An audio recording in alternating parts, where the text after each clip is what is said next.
is Matt Foley, and what about your story? All right, so quick run through of what of my life. I'm a Seekonk alum. I went to middle school here from I think 2006 to 2008, so that's a pretty long time ago. Graduated Seekonk High in 2012. Went to Rhode Island College from 13 to 15. Played baseball there. Was drafted by the Miami Marlins in 2015. Played for 3 organizations so far. I've played for the Marlins, was traded to the Braves for Major Leaguer Jeff Francoeur, and then I got picked up by the Mets in 2017, and then asked for my release just this past summer. And now I'm actually going to be leaving to play independent ball in Canada this Saturday to hopefully resurrect my career again. Okay. So we'll start off with some questions. In high school, you wore number 11. Was that any significance or anything? Yeah. I mean, to me, I thought 11 looked pretty good out there. And then I think one day I just wore it, and then the next thing you know, everyone just started calling me out, saying sticks, and then I started hitting well, and so hopefully I just kind of went on with that. Yeah, it's kind of like superstition now? Yeah, it's a little bit. Yeah. And I'm actually going to be wearing that again this summer, so I'm actually kind of happy about that. Hopefully nice. That brings some good mojo. So during high school, you played in 21 games and hit .394 with 26 hits, 25 RBIs, 9 doubles, 5 triples, and 1 home run and 66 at-bats, and you walked 12 times. So I was wondering, did this bring any attention to any colleges, or? Yeah, it definitely did, because I know that was my my senior year numbers. I wish we had a fence over at the field in the high school, because those triples, man, those would have been home runs, because it takes a while for me to run around the bases around here. So, but yeah, it definitely did bring a lot of attention, but unfortunately I kind of screwed around in high school. I didn't really pay attention to my grades. I had several Division I schools like Vanderbilt and Boston College looking at me to play baseball at their schools, but subsequently I wasn't able to pursue that because of my grades. And hopefully this is something where you guys can learn about that and saying how important this school is, and you need to be working hard from here on out. I can't stress it enough. I wish I learned this when I was a kid, and so education is first, and should be first. Don't think about sports like I did. Hopefully you guys can learn from my mistake, because if anything, I could have been playing on ESPN, I could have been on the SEC and doing better things like that, but yeah, so I was getting looked at by schools like that. So in high school you were listed as 6'2", but in college and in the minors you're listed as 6'4", so how tall are you? I'm actually 6'4" now. 6'4"? Yes. I hit a growth spurt, I think my first or second year at Rick, and then hopefully it just plateaus from there, because I'm done growing. Yeah. So yeah, it was kind of nuts. So if you guys think you're done growing, you're definitely not. It's like, because my brother, he was probably 6'1" in college, and now he's literally half an inch taller than me. So wow, things can happen fast. So when you were drafted 1,196th overall in the 40th round of the 2015 amateur entry draft, where were you and how was it like? Oh, I was in summer ball in New Hampshire. It was kind of stressful because I was told I was supposed to go in the late 20s.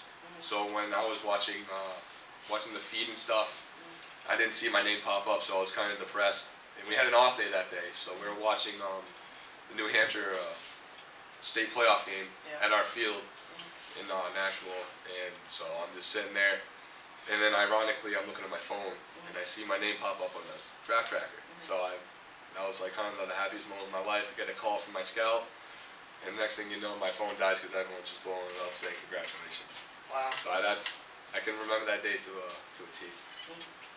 So in your first year in the minors, you did hit only .130, and was this like a wake-up call? A little bit, but the thing was too is when you get to that kind of level, I just wasn't getting opportunities. I was getting limited at bats, and then it was just sprayed out, so it wasn't really helpful for me.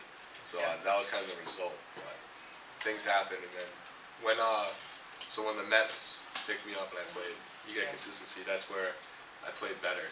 So it's just all about that. Yeah. So, in 2016, how was it playing on 3 different teams in 1 year? It was crazy because that was like a kind of a whirlwind, like a roller coaster. Because 1 minute you're sitting in a hotel room in Florida, and then the next moment you're getting a call 11 at night saying you're getting traded and you got to go to Georgia, and then getting on a flight and literally packing up your whole life and going there. And in the off season, getting ready to hopefully win a spot in a team, and then getting kind of shafted and then being released out of nowhere. Yeah. And then coming home thinking your whole life's you don't know what you're gonna do with it, and then next thing you know, getting picked up by the Mets. So it was a whirlwind of a year, just crazy emotions. So when you signed with the Mets, so how did that go? Did they call you or? Yeah. So when I was at home, one of the I forget who it was. It was the director of scouting. He's actually from Barrington, ironically. So he reached out to me and saying we're going to be looking for a catcher and it's going to be within the next couple of weeks. You still trying to play? And of course I said yeah. So luckily that I was fortunate enough to get that opportunity and got that call. Okay. So in 3 years, where do you see yourself? In baseball or in something else? Hopefully baseball, because that's been a dream of mine ever since when I was a little kid.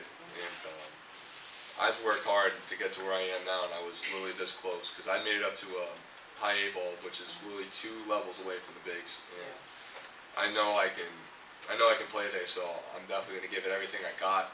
But that's if that doesn't actually happen, I'm gonna finish my degree, and I'm actually gonna get in the fall, and that's gonna be something in my back pocket. And hopefully, if anything, I would like to be hopefully a state trooper, or if not, a firefighter. Nice. So to wrap it up, I was gonna ask you some questions about your favorite MLB players and stuff. So, who is your favorite MLB baseball player playing now? Playing now? Huh. It's kind of a tough one. If anything, I have to. I can probably just say my best friend because he's actually from Cranston. Tom Pannone. Yeah. He's a pitcher for the Blue Jays. I play catch with him during the off season, and I think it's pretty cool to know that one of my friends is actually up there now. Yeah. So I kind of idle that right now, and it kind of gets me motivated to know that I can get up to that level. And then another thing, who is your favorite baseball player ever?